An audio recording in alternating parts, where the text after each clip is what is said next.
혹 13월에 월급 받다, 2월달 급여 받으시는 분들 같은 경우에는 막 친구들한테 쏘거든요. 그러면 안 돼요. 막 그 옆에서 친구들이 아 나는 토해냈어. 그게 아니에요. 그냥 다 같이 그냥 낼 만큼 낸 거고, 해당하는 부분들에 대해서도 아 내가 미리 좀 아껴놨던 부분들을 냈구나, 아 내가 미리 덜 낸 부분들을 냈구나 라고 생각을 해보시면 좋을 것 같습니다.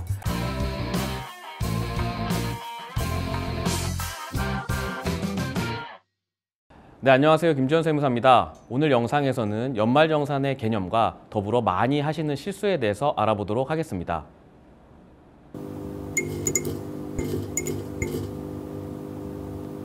월세세액공제 관련해서 좀 말씀드려 볼게요. 월세세액공제는 저도 예전에 한번 많이 활용을 했었고, 많은 분들이 활용을 하고 계신 것 같아요. 실제 이제 막 결혼을 하시거나 하시는 분들이 집을 사기가 굉장히 어렵죠. 또 시기적으로 우리나라에서 집이라는 것 자체는 시기를 굉장히 잘 맞춰야 되잖아요. 최근 1년 동안을 보면은 집을 사기보다는 조금 아직은 집을 살 때가 아니다 라고 해서 반전세나 월세를 사시는 분들이 굉장히 많이 있으신데, 실제 월세세액공제 같은 경우에도 연간 1,000만 원까지 우리가 공제를 받으실 수가 있습니다. 내 만약에 급여가 5,500만 원이 넘지 않는다 그러면은 15%를 세액공제를 받으실 수가 있고요. 만약에 이게 넘는다라고 하면 17%까지 우리가 받을 수가 있어요. 물론 이 부분에 대해서 월세 세액공제를 받기 위한 조건이 하나 있습니다. 바로 그 조건은 뭐냐면 총급여 기준이에요. 총급여가 8천만 원이 넘어가는 사람들은 아무리 월세를 살아도 이 공제를 받을 수가 없어요. 다만 8천만 원 미만인 분들 같은 경우에는 해당하는 부분에 대해서 월세 세액 공제를 받을 수가 있기 때문에 이 부분을 꼭 기억을 해주셔야 돼요. 그리고 두 번째, 내가 실제 거주하고 있는, 월세를 납부하고 있는 이 집이 규모에 대한 기준이 있고요, 기준시가에 대한 기준이 있습니다. 너무 큰 집을 사시면 안 돼요. 네, 그래서 내가 실제로 거주하는 이 집이 규모가 85제곱미터 이하다, 혹은 내가 살고 있는, 월세에 살고 있는 이 집이 기준시가 4억 원 이하인 주택에 대해서만 내가 월세 세액 공제를 받을 수가 있는 거예요. 실제 우리가 계산을 해보면 내가 만약에 연간 1,000만 원 정도를 한도로 월세 세액 공제를 받는다라고 하면 거의 한 달치 월세가 나와요. 연말정산으로 돌려받을 수 있는 금액이. 적은 금액이 아니죠. 굉장히 큰 금액입니다. 그래서 실제 내가 집을 구하실 때도 기준 시가를 한번 꼭 확인을 해보시고, 아니면 규모를 꼭 확인해 보시고, 또 앞서 말씀드린 것처럼 오피스텔이나 고시원도 해당이 되기 때문에 이러한 부분들을 잘 체크를 하셔서 집을 구하시게 된다면 집을 구함과 더불어 월세 세액 공제까지 받을 수 있는 일석이조를 가져가실 수 있지 않을까라고 생각을 합니다. 그리고 이 앞서 말씀드린 8천만 원 기준 있잖아요. 이러한 분들이 있으세요. 실제 근무지가 달라서 주말 부부 하시는 분들 계시잖아요. 이러한 분들 같은 경우에는 우리 집은 세대주가 배우자야. 근데 나도 월세를 살고 있고 우리 배우자도 월세를 살고 있으면 이거는 우리는 8천만 원을 둘이 합산해서 계산을 해야 되는 건가? 아니면 각자 본인이 해야 되는 건가? 이거를 많이 헷갈려 하시는 분들이 계시거든요. 실제 우리가 월세 세액 공제를 받을 때 기준점이 되는 총급여 8천만 원에 대한 소득 기준은 각자입니다. 세대주 각자예요. 그래서 부부가 만약에 각자 월세를 살고 있다라고 하면 각각 월세 세액 공제를 받을 수가 있다라고는 사실도 꼭 기억해 주시면 좋을 것 같습니다. 전세자금 대출을 받게 되시면 연간 원금을 상환하시는 금액과 이자를 합친 금액의 40%까지 연간 400만 원 한도에서 소득공제를 받으실 수가 있습니다. 이 전세자금 대출 같은 경우에도 굉장히 많이 해당이 되시는데, 결국 이 부분도 우리가 공제를 받기 위해서는 조건이 필요합니다. 뭐냐면 앞서 말씀드린 대로 우리가 전세자금을 받아서 살고 있는 이 집이 규모에 대한 부분이 있어요. 85제곱미터 이하여야 돼요. 85제곱미터가 일반적으로 얘기하는 국민주택 규모거든요. 이 해당하는 부분에 대해서만 해당이 된다라는 것도 꼭 기억해 주시면 좋을 것 같고, 수도권 이외 지역이다 라고 하는 분들 같은 경우에는 100제곱미터 이하의 요건이 해당이 됩니다.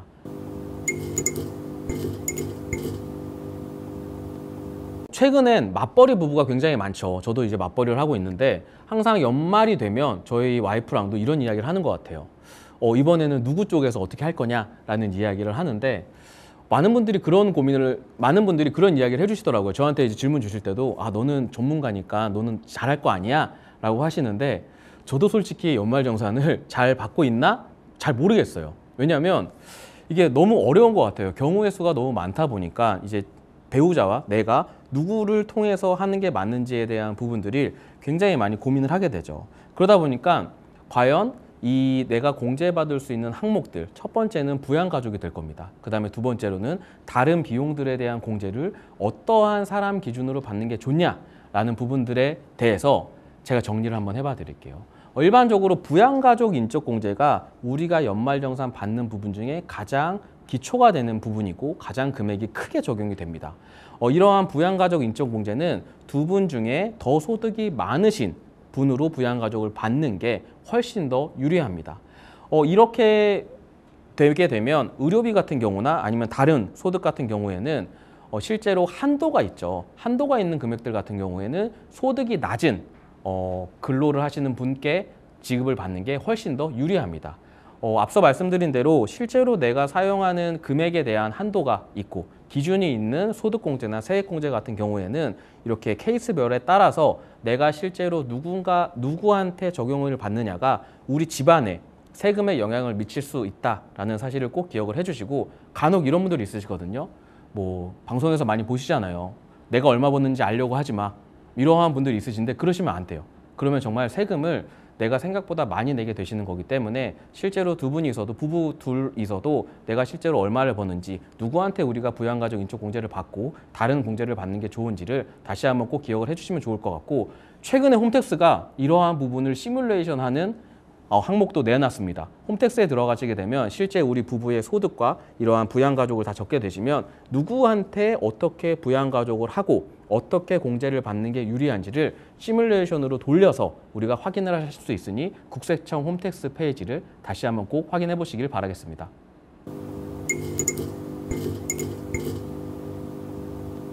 2025년에 신혼부부를 위한 세액공제가 굉장히 많이 생겼죠. 신설됐습니다. 뭐 결혼식 비용이나 아니면 해당하는 출산 양육비 관련해서는 어떤 게 변했는지 한번 말씀드려 보겠습니다. 결혼세액공제는 새로 생겼어요. 지난해 만약에 2024년 기준으로 우리가 혼인신고를 했다면 두 사람 모두 50만 원씩 세액공제가 가능합니다.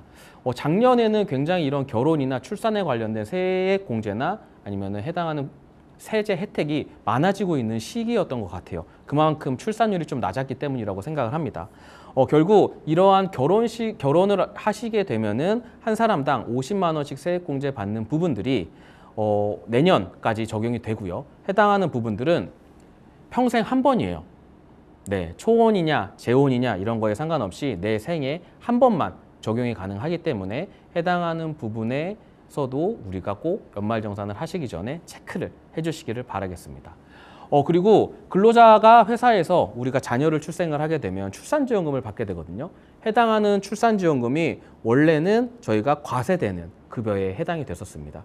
해당하는 부분의 금액에 상관없이 전액 비과세로 처리가 되기 때문에 이 부분도 내가 만약에 출생을 했고 우리 회사에서 해당하는 명목으로 출산지원금을 받으셨다면 그 부분도 우리가 앞서 말씀드린 비과세 소득으로 처리가 가능합니다. 내가 만약에 다자녀에 해당이 된다라고 하시는 분들 같은 경우에는 자녀 한 명당 세액공제 금액이 10만 원씩 인상됐어요. 그래서 첫째는 25만 원, 둘째는 30만 원, 셋째 이후에는 인당 40만 원까지 우리가 세액공제를 받으실 수 있기 때문에 해당하는 부분에 대해서도 다시 한번 체크해 보시길 바랍니다.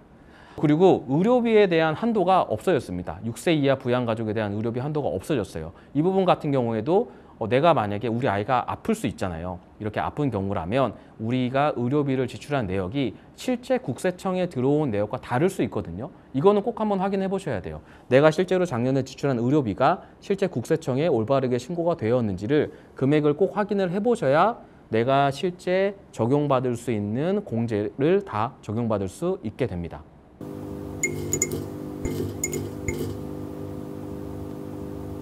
연말정산을 진행을 하게 되면 많은 분들이 불만이 많이 생겨요. 뭐냐? 누구는 13월에 월급을 받았대요. 근데 누구는 못 받았어요. 이 부분에 대해서 제가 한 가지를 꼭 짚고 넘어가고 싶은 게 뭐냐면 13월에 월급, 연말정산을 돌려받는 게 좋을까요? 안 돌려받는 게 좋을까요? 한번 이런 생각 해보셨어요? 뭐가 좋을까요? 네, 저는 말씀드릴 수 있는 건 똑같아요. 자, 우리가 실제로 연말정산이라는 건 내가 매월 급여를 받을 때 매달 우리 급여 명세서를 보면 오른쪽 항목에 근로소득세와 지방세를 떼고 우리가 받게 되잖아요. 이 근로소득세를 미리 떼놓는 거거든요, 회사가. 그러면 만약에 내가 이 근로소득세를 정할 수도 있어요. 나라에서 정한, 국세청에서 정한 기준금액 100으로 뗄 거냐, 아니면 그 금액의 80%만 뗄 거냐, 아니면 그 금액보다 더 많이 120%를 뗄 거냐라고 우리가 실제로 회계팀에 요청할 수가 있어요. 이 해당하는 부분에 대해서 만약 이렇게 예를 들어볼게요. 나는 원래 매달 돈을 더 많이 받는 걸 좋아하는 사람이야. 그래서 나는 이 근로소득세를 조금만 미리 떼게 해놨어. 그런 사람은 2월 달에 연말정산하면 어떻게 될까요? 내는 경우가 생기겠죠. 근데 만약에 나는 매월 받는 금액보다는 13월에 월급이 중요해. 그래서 내가 미리 많이 빼놓는 거예요, 세금을. 그런 사람들은 13월에 돌려받게 될 거예요. 제가 이 말씀을 드리는 결론은 뭐냐면 내가 실제로 내야 되는 금액을 올바르게 낸 걸로 끝난 거지, 내가 안 내도 내는 걸 더 냈냐, 아니면 내가 돌려받을 수 없는 걸 돌려받았냐에 대한 개념이 아니라는 거예요. 1월 1일부터 12월 31일까지의 소득이 확정이 되고 내가 실제로 가지고 있는 부양가족이라든지 지출 내역에 따라서 해당하는 부분들을 정산하는 거기 때문에 혹 13월에 월급 받다, 2월달 급여 받으시는 분들 같은 경우에는 막 친구들한테 쏘거든요. 그러면 안 돼요. 막 그 옆에서 친구들이 나는 토해냈어. 그게 아니에요. 그냥 다 같이 그냥 낼 만큼 낸 거고, 해당하는 부분들에 대해서도 내가 미리 좀 아껴놨던 부분들을 냈구나. 내가 미리 덜 낸 부분들을 냈구나 라고 생각을 해보시면 좋을 것 같습니다. 이렇게 연말정산 시즌에 대해서 가장 많이 좀 과다공제 받으시는 분들이 계시거든요. 몇 달 전 기사만 봐도 국세청 직원들도 연말정산을 잘못을 해서 한 7억 정도를 더 냈다고 하더라고요. 국세청 직원도 어려워하는 연말정산, 과연 어떠한 실수가 가장 많이 발생하는지 지금부터 말씀드려 보겠습니다. 일반적으로 부양가족 공제가 가장 많이 해당되는 것 같아요. 자, 우리가 부양가족 공제를 받기 위해서는 소득 금액이 100만 원을 이하여야 돼요. 초과하면 안 되거든요. 자, 그럼 이제 소득 금액이라는 것부터 굉장히 어려워져요. 과연 소득 금액이 어떤 거냐? 급여 근로자 기준으로는 내가 실제로 연간 받았던 근로소득 금액이 500만 원이 넘어가게 되면 소득 금액 기준으로 100만 원이 넘어가게 됩니다. 잘 기억하셔야 돼요. 만약에 우리 부모님이 갑자기 은퇴를 하셨는데 내 부양가족이었는데 이렇게 집에 계시기 심심해서 소일거리로 밖에 나가서 일을 하신다. 근데 그게 만약에 500만 원을 버셨다라고 하면 그분은 나의 부양가족으로 공제받을 수가 있는 거예요. 100만 원이 근로소득 금액으로는 500만 원이라는 사실 다시 한번 꼭 기억해 주시면 좋을 것 같고, 다만 다른 소득 원천이 있죠. 뭐 사업을 하셨다던가 아니면은 뭐 어떠한 부동산을 매매하셔서 양도소득이 발생하셨다거나 이러한 분들 같은 경우에는 100만 원 금액 기준 그대로 적용을 합니다. 해당하는 부분에 대해서도 실제 나의 부모님이, 나의 자녀가 실제 나의 부양가족에 해당이 되는지를 가장 첫 번째로 꼭 주의 깊게 살펴보시면 좋을 것 같습니다. 이 부양가족이 가장 중요한 이유가 뭐냐면 실제 이 부양가족에 대해서 잘못 체크를 하시게 되면 줄줄이 잘못돼요. 이 사람이 부양가족이 아니었는데 부양가족으로 체크를 했어. 그럼 이 사람이 지급, 소비한 내역도 다 체크가 되고요. 의료비도 체크가 되고 다 되는 거죠. 그러니까 실제로 우리가 잘못 신고한 경우들이 굉장히 많이 있고, 그 다음에 앞서 말씀드린 것처럼 맞벌이 부부 같은 경우에 나도 내 자녀를 부양가족으로, 우리 배우자도 내 자녀를 부양가족으로 신고하는 경우들이 굉장히 많이 있습니다. 이거 안 걸리실 것 같죠? 다 걸려요. 네, 다 걸립니다. 해당하는 부분들도 실제로 어떻게 하면은 중복하지 않고 적용할 수 있는지를 꼭 배우자와 상의를 하셔서 적용을 해주시면 좋을 것 같습니다. 배우자가 사망하거나 아니면은 이혼한 경우 같은 경우에도 실제 우리가 적용을 받을 수 있는지 없는지에 대한 부분도 꼭 기억해 주시면 좋을 것 같아요. 일반적으로 내가 이 회사에서 장기 근무하고 있다라고 하면 회계팀에서는 전년도의 부양가족 기준을 그대로 가지고 와서 연말정산을 할 거예요. 전년도에 내가 제출했던 저희 가족관계증명서라든지 아니면 등본을 기준으로 그렇게 하거든요. 만약에 내가 연도 중에 우리 부모님이 돌아가셨다든지 아니면 내가 배우자와 이혼을 했다든지 이러한 부분들에 대해서는 추가적으로 공제 항목을 업데이트를 해주셔야 우리 회사에서도 나한테 올바르게 적용을 해서 연말정산을 해줄 수가 있습니다. 그 부분도 꼭 기억해 주시면 좋을 것 같습니다. 실제로 가장 많이 실수하시는 부분들이 바로 이 인적공제에 대한 부분이고, 그 다음으로는 교육비라든지 의료비라든지 이렇게 세액공제에 대한 부분들, 그리고 신용카드 사용에 대한 이러한 부분들을 과다하게 공제받으시는 거예요. 자, 앞서 말씀드렸어요. 제가 부양가족이 잘못 중복돼서 들어가게 되면 양쪽에서 다 공제받겠죠.